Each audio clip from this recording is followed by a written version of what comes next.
तत्व ज्ञान प्रेमियों, इस असार संसार में दो ही सत्य हैं। पहला शिव का पावन नाम और दूसरा स्वार्थ की परिधि से परमार्थ की परिधि में प्रवेश करना। ये दो तत्व जब मानव के जीवन में आ जाते हैं तो मनुष्य अपने को शरीर समझना बंद कर देता है, सूक्ष्म शरीर भी समझना बंद कर देता है, क्योंकि उसे आत्मानुभूति में सिर्फ आत्मा रूपी परमात्मा की अनुभूति होती है। किसी कवि ने कहा है, परहित सरिस धर्म नहीं भाई, पर पीड़ा सम नहीं अधमाई। तुलसीदास ने व्यास जी के ये वचन कहे हैं, अष्टादश पुराणेषु व्यासस्य वचनम द्वयम्, परोपकारः पुण्याय पापाय पर पीड़नम। परोपकार जो है बहुत बड़ा धर्म है। परहित बस जिनके मन माही, तिन्हि जग दुर्लभ कछु नाही।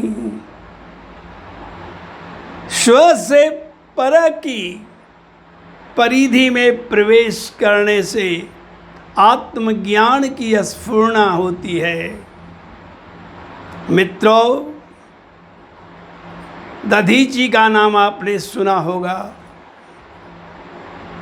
दधीची ऋषि भगवान शिव के बहुत ही बड़े भक्त थे। उनकी पत्नी भी उनसे कम नहीं थी। जब भी बच्चा होता था तो किसी पेड़ के नीचे रख देते थे और आगे बढ़ जाते थे, क्योंकि परोपकार करने वाले को बाल बच्चा और बीवी का कहाँ ध्यान रहता है। वह तो अपने कर्मों में मगन रहता है। पिपलाद ऋषि जो हुए हैं, इन्हीं के पुत्र थे। इन्हें पीपल के पेड़ के नीचे छोड़कर लोग चले गए थे, और इसलिए चले गए थे कि दधीची ने अपनी हड्डियों का दान कर दिया था राक्षसों के संहार के लिए, वृत्रासुर के संहार के लिए। केवल दधीची की हड्डी उपयुक्त थी। दधीची बैठ गए, उनके पूरे शरीर पर नमक छिड़का गया और एक गाय अपनी कठोर जिह्वा से पूरे शरीर को छील दिया। और उनकी हड्डियों को जब दान देने जाया लगा तो उनकी पत्नी दौड़ती हुई आई, कही कि मैं भी इनके ही साथ अपना आत्मदाह दूंगी, यही नहीं है तो मेरा दुनिया में है क्या। और बच्चे को एक पीपल के खोड़हर में रख करके चल दी थी। दधीची तो दुनिया छोड़ चुके थे, उनकी पत्नी भी दुनिया छोड़ चुकी। बेचारा बालक पीपल के पोखा खा खा करके अपना जीवन बिताने लगा। और जब बड़ा हुआ तो लोगों ने पूछा कि आपके माता पिता हमें क्यों छोड़ दिए हैं, हमारे माता पिता हमें क्यों छोड़ दिए हैं। तो उन्होंने कहा कि परोपकार के लिए उन्होंने हड्डियां तक दान कर दी हैं। ऐसे ऐसे ऋषि हमारे यहाँ हुए हैं परोपकारी। परोपकार कभी बेकार नहीं जाता है। अतः दूसरे की भलाई करने में हमें थोड़ी भी कोताही नहीं करनी चाहिए, चाहे वह दुश्मन ही मेरा क्यों न हो। अरे दोस्त की भलाई तो सभी करते हो, जब दुश्मन की भलाई करो तब तुम्हारा महत्व माना जाता है। मित्रों, हम इस दुनिया में शिव को सुमिरन करने के लिए और परोपकार करने के लिए ही आए हैं। शिव के सुमिरन करने से हमारे 5 विकार, 6 विकार समाप्त होने लगते हैं और हम धीरे धीरे शिवमय होने लगते हैं। जैसे जैसे शिवमय होने लगते हैं वैसे वैसे ज्ञान की परिधि विस्तृत होती चल जाती है। अतः परमात्मा के नाम का सुमिरन हमेशा ही किया जाए। परमात्मा प्रत्यक्ष है, परमात्मा कोई गोपनीय सत्ता नहीं है। वह तो गोपनीय इसलिए रहते हैं कि यदि वे प्रकट होने लगे संसार में तो मनुष्य उन्हें छोड़ेंगे नहीं। मामूली मामूली बाबाओं के पीछे तो लाखों लाख लोग दौड़ रहे हैं, और अगर हमारे बाबा आ जाए तो उन्हें तो सब नोच लेगा। बाबा हमें ये चाहिए, बाबा वो चाहिए, बाबा वो चाहिए, बाबा हमें ये चाहिए। इसलिए बाबा गोपनीय ढंग से रहते हैं। लेकिन बाबा का अस्तित्व प्राचीन काल से है। हमारे महान पूर्वजों ने गांव गांव में मंदिर बनाकर शिव के प्रति अपनी श्रद्धा का व्यक्तीकरण किया है। शिव की सत्ता ही हमारी सत्ता है। शिव के अस्तित्व से ही हमारा अस्तित्व है। इस संसार में जब दुख आता है तो अपनी परीक्षाएं भी साथ नहीं देती हैं, तो औरों की तो छोड़ दें। लेकिन उस समय अगर कोई एक साथ देता है तो वह परम परोपकारी भगवान शिव ही हैं, जिन्होंने संसार को बचाने के लिए अपने गले में ऐसा कठिन हलाहल रखा कि नीलकंठ कहलाने लगे। प्रेम से बोलिए नीलकंठ भगवान की जय। भगवान भोले शंकर जैसे जैसे हमारे जीवन में छाने लगते हैं, परोपकार करने का मन करने लगता है।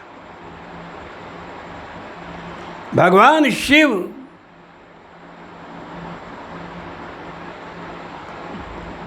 बिल्कुल उज्जवल हैं। वैसा उज्जवल रंग मैंने धरती पर नहीं देखा है। इतने प्रकाशमान हैं, लेकिन फिर भी चकाचौंध करने वाली प्रकाशमान हम तीसरा नेत्र से देख सकते हैं। जिस दिन प्रभु के दर्शन हो गए आपका जीवन धन्य होता है। क्यों? सन्मुख हो ही जीव मोई जब ही, जन्म कोटि अघना सूझ तब ही। जिस समय जीव मेरे सम्मुख आ जाता है, मैं उसके करोड़ों जन्मों के पाप को नष्ट कर देता हूँ। पाप के कारण ही तो हम बीमार पड़ते हैं, पाप के कारण ही तो गरीबी है, पाप के कारण ही दुश्मनी है, पाप के कारण ही एक से एक संकट आते हैं मित्रों। इसलिए पाप को नष्ट करने के लिए भगवान शिव से बढ़कर कोई नहीं है। शास्त्रों ने उन्हें अघहर किया है। अघ माने पाप, हर माने हरण करने वाला। वे पापों का नाश करने वाले हैं। जब पांडवों ने महाभारत में हत्याओं का अंबार लगा दिया था, तो अंत में अपने पाप को नष्ट करने के लिए श्री कृष्ण ने कहा कि कोई उपाय नहीं है, भोले बाबा का दर्शन करो तभी पाप नष्ट हो सकता है। अन्यथा मेरे पास कोई उपाय नहीं है। भगवान शिव के दर्शन करने हेतु पांचों पांडव चले, लेकिन भगवान शिव का पीछा जब वे करने लगे तो उन्होंने भैंसे का रूप ले लिया और अपना पृष्ठभाग केदार धाम में और मुख पशुपतिनाथ में प्रकट कर दिया। पांडवों ने उनके दर्शन करके अपने पापों का नाश किया।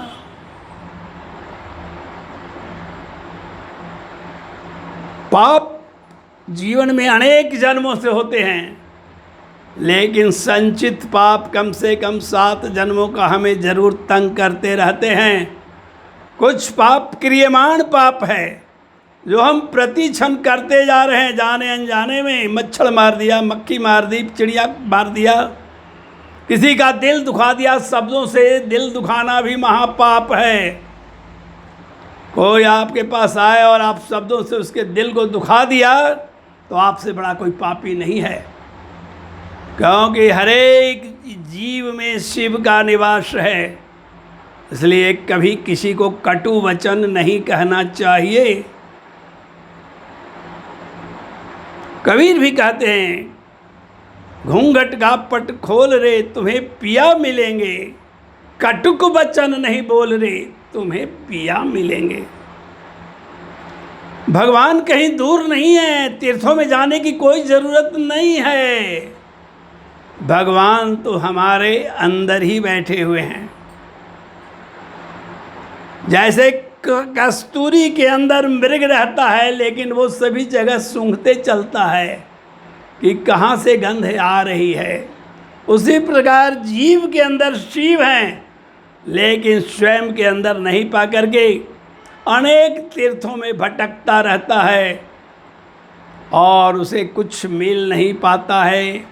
कभी मिल भी गया तो जब तक अंदर में शिव नहीं मिलते हैं, हमारे अंदर में, आपके अंदर में, तब तक असली दर्शन नहीं माना जाता है।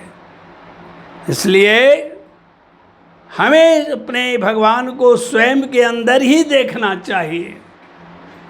अगर इस समय निकल जाए शिव तो हम बच जाएंगे शव, और हमारे भाई गोतिया तुरंत करने लगते हैं, राम राम सत्य है, राम राम सत्य है, राम राम सत्य है। राम तो सत्य है ही, राम बीज मंत्र है। राम जो है बीज मंत्र है, वही प्रकट हुआ अयोध्या में दशरथ का बेटा बनके।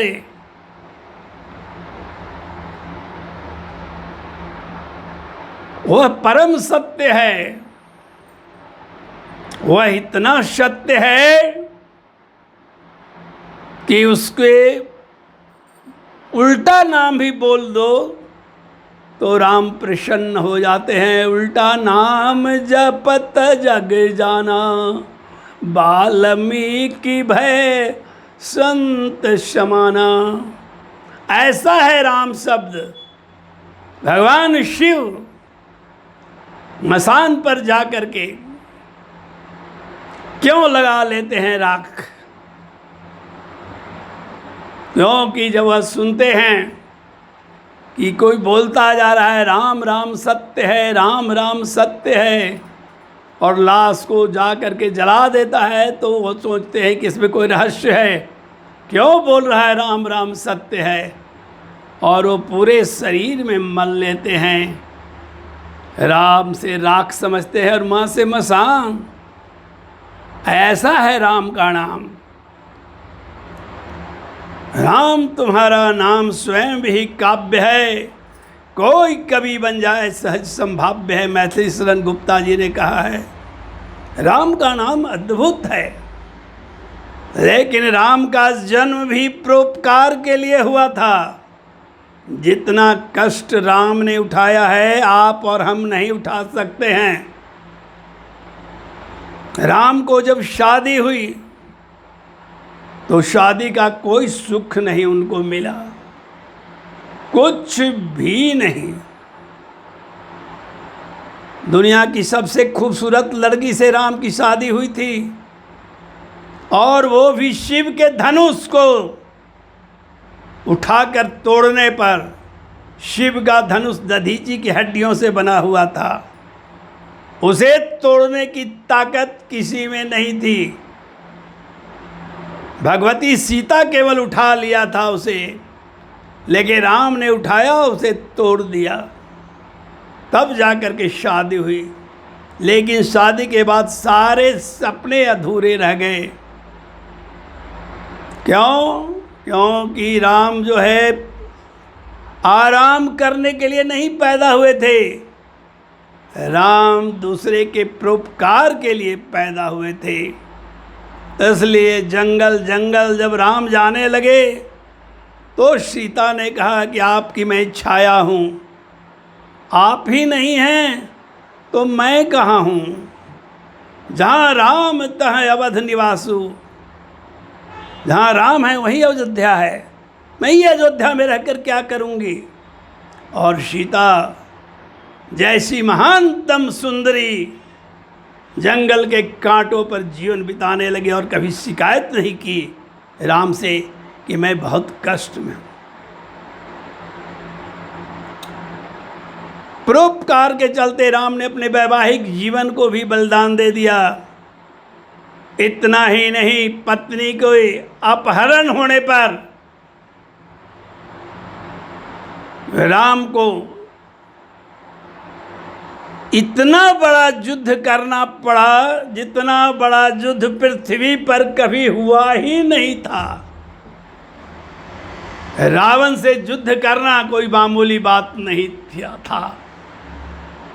वह रावण जिसने शनि को बांध रखा था अपने घर में, अनेक ग्रहों को रस्सी से बांध रखा था, उस रावण के साथ राम ने युद्ध ही नहीं किया, पूरे वंश का उन्मूलन किया। विभीषण बच गया तो अपनी भक्ति से।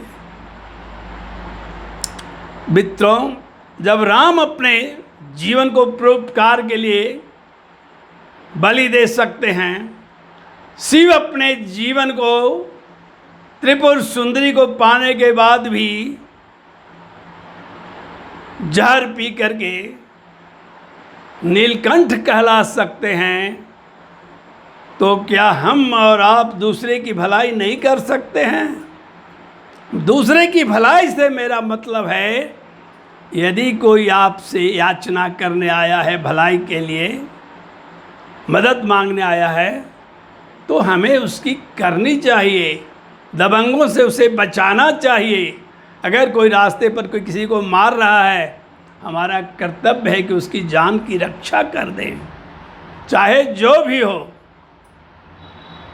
कोई अंधा चला जा रहा है, रोड पर से उसे पार कर दे, ये भी परोपकार है। कोई प्यासा आया है दोपहर में पानी के लिए, पानी पिला दिया, एक यज्ञ कर दिया। कलयुग में यज्ञ नहीं होते हैं, यज्ञ सतयुग का चीज था। कलयुग केवल नाम आधारा, जान ले जो जानन हारा। नाम रूपी रस का पान जिसने कर लिया, संसार की सच्चाई को जान लिया। नाम से नामी का बोध होता है, और नामी दौड़े चले आते हैं। शबरी ने राम को पत्र नहीं लिखा था कि आइए मेरे जूठे बेर पाइए। शबरी रात दिन राम के ही निशा में रहती थी, जब देखो तो राम के नशा में लीन है। 16 वर्ष की उम्र में गई थी, शादी अपना हो रहा था, उसको छोड़ दिया था, क्योंकि शादी में बहुत सारे सुअर काटे जा रहे थे, जो पसंद नहीं था शबरी को। और बूढ़ी होने पर राम का उसे दर्शन हुआ।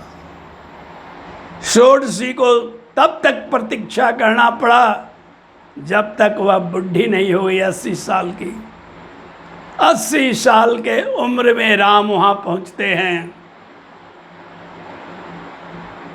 कहती है राम से कि किस लिए आप यहाँ आए हैं, सीता को खोजने के लिए आए हैं ना। तो तुम कैसे कह रही हो? तो हाँ, सीता का अपहरण हो गया है, तो आप इसी रास्ते से जा रहे हैं तो थोड़ा बैठ करके कुछ जलपान कर लें। राम कहते हैं कि मैं सीता का पता लगाने के लिए नहीं आया हूँ, मैं अपनी माँ से मिलने के लिए आया हूँ। मेरी माँ तुम हो, मैं खास करके तुमसे मिलने आया हूँ, नहीं तो मेरा रास्ता दूसरा था, मैंने रास्ता बदल लिया है तुम्हारे चलते। सबरी भाव विभोर हो गई, रोज़ फूल बिछाती थी बीथियों पर, रास्ते पर, कि अब आज राम आ जाएंगे, अब आज राम आ जाएंगे। उस दिन भी फूल बिछे हुए थे और राम आए। और समरी रोज बेर तोड़ करके रखती थी, कुछ न कुछ फल तोड़ के रखती थी और उसे दांत से चख लेती थी कि मीठा है इस पेड़ का फल कि नहीं। ऐसा नहीं कि राम को जूठा खिलाई है उसने, ये सब गलत बात है। और चख करके बैर को जिस पेड़ से मीठा होता था लाती थी और वही उस दिन लाई सो राम को खिलाया। लेकिन लक्ष्मण उस बैर को नहीं खाए कि हम भिलनी के हाथ का नहीं खाएंगे। तब लक्ष्मण में भावना छुआछूत की थी, राम में नहीं। मर्यादा पुरुषोत्तम में कोई छुआछूत की भावना नहीं थी, होनी भी नहीं चाहिए हमें, क्योंकि सभी एक ही पंच तत्व के बने शरीरा में हैं। सबकी आत्मा एक ही है, सूक्ष्म स्वरूप एक ही है, तो फिर भेदभाव क्या होना चाहिए। लेकिन लक्ष्मण ने बैरों को पीछे से फेंक दिया, मुंह में नहीं ले गए। और जब लक्ष्मण पर आफत आई जान पर, वही बेर संजीवनी बूटी बन गए और हनुमान ने लाकर उनकी जान बचाई। मित्रों, हमें कभी नहीं आदमी और आदमी में भेद करना चाहिए। कोई जात पात नहीं होता है, अपने अपने भाग्य के अनुसार शरीर मिल जाता है, लेकिन दिव्य आत्मा एक ही है, 5 तत्व एक ही है। इसलिए समदर्शी बनना चाहिए। समदर्शी बनने पर ही ईश्वर की प्राप्ति होती है। जब तक हम भेदभाव करते रहते हैं तब तक ईश्वरत्व से हम कोसों दूर रहते हैं। इसलिए एक भाव से देखना चाहिए, भाव गंदा नहीं होना चाहिए। तभी और केवल तभी परमात्मा से हमारा साक्षात्कार हो सकता है, अन्यथा भेदभाव हमें बर्बाद कर देता है। इसलिए जीवन को हमें चमकीला बनाना है। इसके लिए शिव का नाम, परोपकार और मानव में भेद का अंत होना चाहिए। तब और केवल तभी हमारा ये जीवन शानदार हो सकता है और हमारे अगले जीवन और भी शानदार हो सकते हैं। और तो और हमें मोक्ष की भी प्राप्ति हो सकती है, आवागमन से मुक्त भी हो सकते हैं। अतः सब तजी भजन करिए दिन राती, हृदय जलाई शिव प्रेम की बाती। सब तज शिव भज, शिव भज, शिव भज, शिव भज, शिव भज मूढ़ मते। हर हर महादेव। जय माता पार्वती, जय श्री राम। शंभो।